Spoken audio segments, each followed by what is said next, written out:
Good day and welcome back to another Dbz Dokkan battle video. In this video we're going to see how you can beat the Syn Shenron stage whilst completing the mission requirements to have 3 Power of Wishes category characters on your team. So it's a pretty good little requirement. Obviously it's relatively challenging.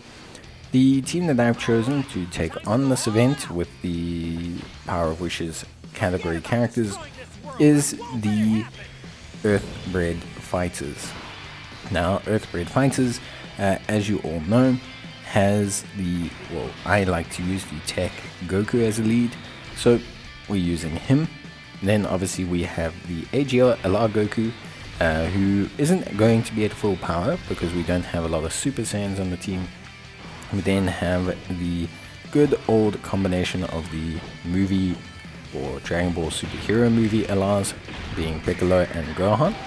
And Piccolo and Gohan are both very good. Piccolo is one of the units that counts for the Power of Wishes category. So you've got LR Goku, Spirit Bomb Goku. Why he is, I don't know. Maybe because he channels a Spirit Bomb, I guess. Then you have Piccolo, so that is the Piccolo unit. And then our final Power of Wishes unit is actually Gohan. Which I also don't quite understand why the Mystic Gohan is on the Power of Wishes category. It's a little bit of a strange one, but at the end of the day, I mean, if it works, it works. I guess you can't really say too much about it, but yeah, Gohan is the final Power of Wishes category unit, and yeah, he's obviously, I would say a pretty solid unit, still to this day. An incredibly powerful unit. So very good floater for this team. And yeah, that's basically going to be the 3 Power of Wishes category units. Now, in terms of the team build, going for a predominantly movie heroes build on the 1 rotation, being the Strength Piccolo and the Tech Piccolo Power Awakening. Now, for those of you who obviously know, the Strength Piccolo has Guard, and he also has damage reduction based on the number of movie heroes category characters in the rotation. Because we are going to be running him alongside Piccolo, that means he has at least 15% damage reduction, which is pretty good, and he looks pretty decent. Then we have the Tech Gokus. Now the Tech Gokus, for the most part, one will be floating. That is generally what we're looking to do with him. We then also have the Ultimate Gohan, who obviously is going to be doing a large component of our damage. Now, Ultimate Gohan, had to kind of think about whether running him with the Tech Ultimate Gohan was a solution, but for now we ran him alongside the Goku. Goku is not a key hungry unit. They share all in the family, which is a key defensive link, and so between him and Gohan they tend to do more than fine when it comes to their damage or their output or everything like that. They tend to work relatively synergistically. Goku without needing his key and being a good first slot unit, and then Gohan obviously stealing all of the orbs, and then of course also being a great second slot unit in terms of damage. And so together they make a very strong combination. Now Tech Goku has attacks effective against all types when facing one character. He also has a high chance of guarding, and if we revive with either him or the other Goku, then we will also obtain his full guard and additional defense and power. So pretty good. Also gives us a revive mechanic, which is also very helpful as well. So we're going to be floating the 1 Tech Goku, we're going to be floating the Tech Gohan, and then we're also going to be floating the AGL LR Spirit Bomb Goku. Now, in terms of the strategies, there's a couple of things you need to know. So the AGL and the physical phase both have AoE attacks. These AoE attacks are normal attacks, but they can still hit relatively hard. It's not really a super duper powerful one, but it is able to hit pretty hard. I would say it's definitely something you want to be aware of. But the main thing is that these attacks can do a lot of chip damage to you, especially if your units only gain defense after their super. So what I can suggest to you is maybe to consider using your units that are strong defensively before super, or units that have guard, or units that gain defense upon hit, as these units will generally speaking be better in these scenarios.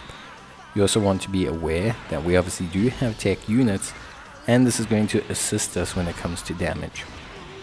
Now you can see here this is a good rotation for us. Obviously we have the Gokus.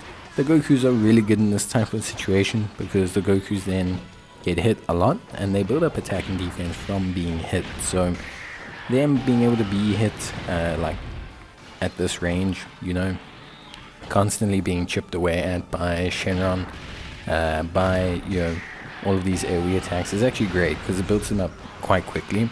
Whereas usually you'd have like one Goku being built up and then the other not being built up.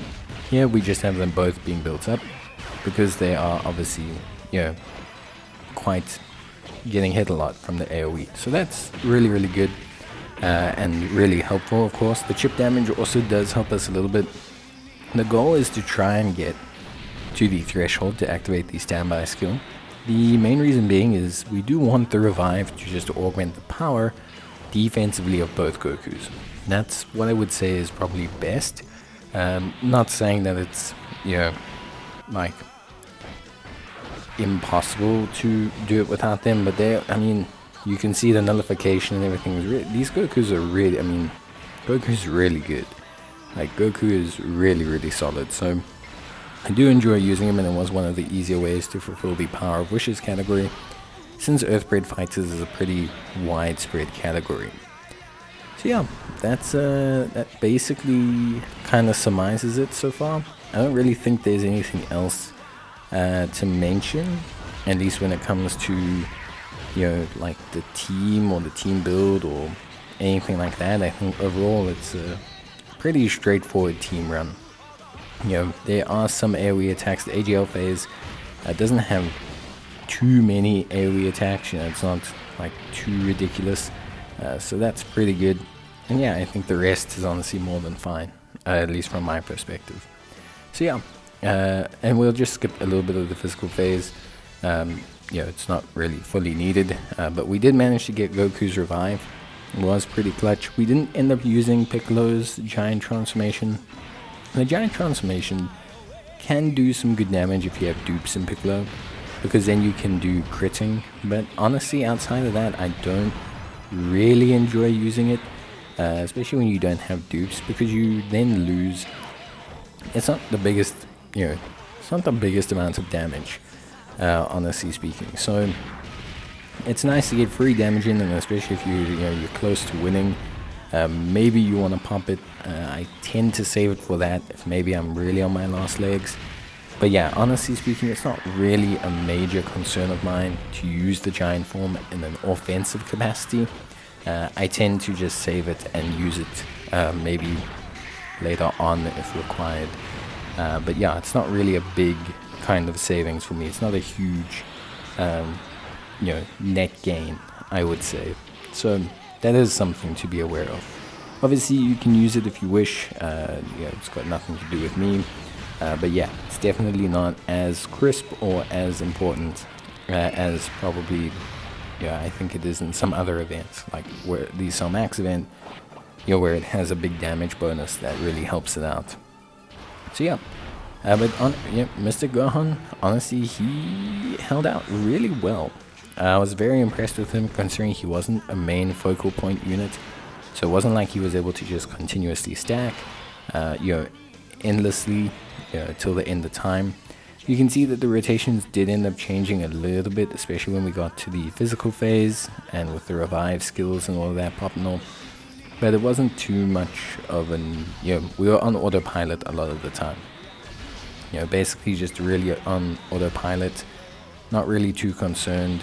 Yeah, just handling everything more than fine. A lot of these units were great, defensively, really, really solid. And yeah, you can see we're going to finish things off with the Dokkan attack. Pretty good stuff. Maybe could have done an item. I'd have to tweak a couple of things, I think, to really take on this. I really want to try and do the no item run with an extreme team though, just because I think that's cooler, and that'll give you a hint of the team that I'll be using. But yeah, I just think that's maybe a little bit more interesting to kind of run like an extreme based team that's just a bit different and maybe has a bit of a better time with this end phase. But yeah, that's basically going to be it from me. I hope you guys enjoyed the video. If you did, of course, please leave a like. It would be great to see. And yeah, as always, thank you guys so much for watching, and I will definitely be seeing you guys in the next video. So until then, as always, stay safe, take care, and if you do need any assistance with team building or anything of such nature, you can always just leave me a comment and I'll do my best to assist you. Or you can catch me on Twitter and I can assist you there as well. That's going to be it from me. See you next time. Bye.